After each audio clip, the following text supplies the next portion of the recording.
আমি যে 5 জনের নাম বললাম, খুরশেদ আলম, গোলাম মাওলা, জসিমউদ্দিন, আব্দুল গফফার, ওলিউল্লাহ।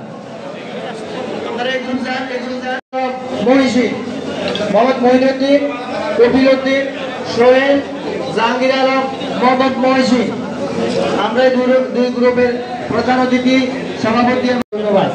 আপনারা ভাইস চেয়ারম্যান মহোদয় আসেন, আপনারা আসেন যারা ভাইদেরকে এই প্রণোদনার আন্ডারে আনতে পারবো, তাহলে আপনাদের কাছে কিন্তু একটা মহান দায়িত্ব অর্পিত হয়েছে কিনা? এই মহান দায়িত্ব আমাদেরকে পালন করতে হবে।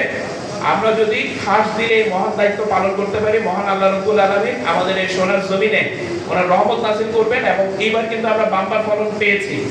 আমরা কিন্তু এই আমনেও আমরা তখন বাম্পার ফলনটা উৎপাদন করে নোয়াখালীর বুকে আমরা কিন্তু একটা দৃষ্টান্ত স্থাপন করতে পারবো। এবং আপনাদের এই সোনার হাতে সোনার বাম্পার ফলন যদি আমরা ফলাতে পারি, আবারও বলছি, আমরা কিন্তু আগামী বছর আরো তদবির করে আরো বেশি প্রণোদনা আপনাদের জন্য ব্যবস্থা করতে পারবো।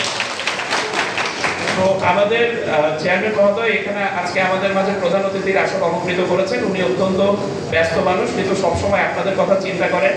আমাদের এমপি মহোদয় রয়েছেন, উনি আপনাদের মাঝে হাজির হওয়ার চেষ্টা করেছিলেন, কিন্তু অনিবার্য কারণবশত আসতে পারেননি। উনি সবসময় আপনাদের কথা চিন্তা করেন এবং আপনাদের আর্থসামাজিক অবস্থার উন্নয়নের জন্য ওনারা সবসময় চিন্তা করছেন। তো আমি আমার পক্ষ থেকে উপজেলা প্রশাসন, উপজেলা পরিষদ এবং কৃষি দপ্তরের পক্ষ থেকে ওনাদের প্রতি আন্তরিক কৃতজ্ঞতা ও ধন্যবাদ প্রকাশ করছি। আমাদের মাঝে আজকে আমাদের বিশেষ অতিথিবৃন্দ ওনাদের মূল্যবান সময় ব্যয় করেছেন। আমাদের পক্ষ থেকে ওনাদের কাছেও অসীম কৃতজ্ঞতা ও ধন্যবাদ প্রকাশ করছি।